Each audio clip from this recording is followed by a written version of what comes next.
Hello అందరికీ, ఇది మేము ఊరెళ్ళే రోజు వ్లాగ్ అండి. ఈరోజు పిల్లలు స్కూల్ నుంచి వచ్చాక ఊరు బయలుదేరదాం అనుకుంటున్నాము. ఇక మార్నింగ్ లేవగానే ఇలా లైట్స్ ఆన్ చేసి డోర్స్ ఓపెన్ చేస్తాను రోజు.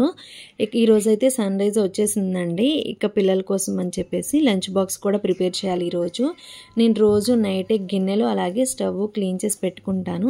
ఇక మార్నింగ్ లేవగానే పాలు కాచేస్తాను స్టవ్ ఆన్ చేసి. ఈ పాలు కాగే లోపు నేను నైట్ కడిగేసిన గిన్నెలన్నీ సర్దేసుకుంటాను. ఇవి గిన్నెలు సర్దేసేలోపు నాకు పాలు కూడా కాగిపోయినాయి. ఇక పిల్లల లంచ్ బాక్స్లో కోసం అని చెప్పేసి రైస్ అలాగే పొటాటో కర్రీ రాగి జావా ప్రిపేర్ చేస్తున్నాను. ఇక ఇలా స్టవ్ ఆన్ చేసి వీటిని పెట్టేసి ఇక బట్టలు కూడా వాషింగ్ మిషన్లో వేసేసి వాషింగ్ మిషన్ ఆన్ చేసి వచ్చి ఇక పిల్లల్ని లేపి వాళ్ళకి బ్రష్లు చేయించి బ్రేక్ఫాస్ట్ పెట్టేస్తాను. ఇక ఈ పనులన్నీ అయ్యేసరికి నా లంచ్ బాక్సెస్ కూడా ప్రిపేర్ అయిపోయినాయి అండి. పిల్లలు కూడా రెడీ అయిపోయారు. ఈరోజు పిల్లలు చాలా ఎక్సైటెడ్గా ఉన్నారు. ఇక ఈరోజు వరకే స్కూలు, ఇక నుంచి ఒక 10 days హాలిడేస్ ఇచ్చారు. ఇంకా పిల్లలు కూడా వెళ్ళిపోయిన తర్వాత నేను పిల్లల స్కూల్ యూనిఫామ్స్ మాత్రం హ్యాండ్ వాషే చేస్తానండి, మిషన్లో వేయను.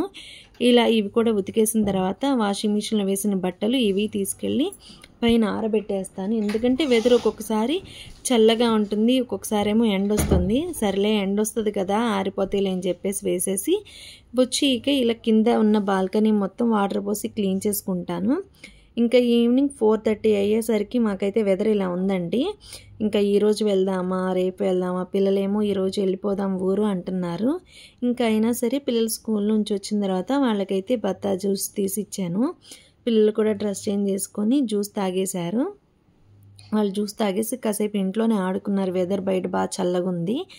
ఇక ఏదైతే అది అయ్యిందిలే ఇంకా వెళ్దాం ఈరోజు అని మా హస్బెండ్ రాగానే ఇక బస్ స్టాండ్కి వెళ్ళేసి విజయవాడ బస్సు ఎక్కైతే బయలుదేరామండి.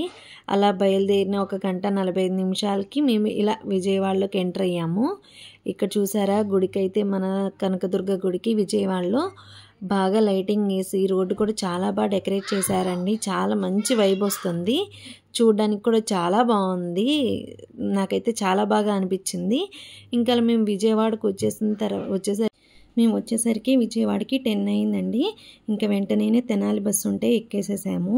ఇక 10:15కి అలా స్టార్ట్ అయింది. మేము 11:20 ఆ టైం కల్లా మేము తెనాలి రీచ్ అయిపోయాము. ఇదే అండి వీడియో. నచ్చితే లైక్ చేసి సబ్స్క్రైబ్ చేయండి.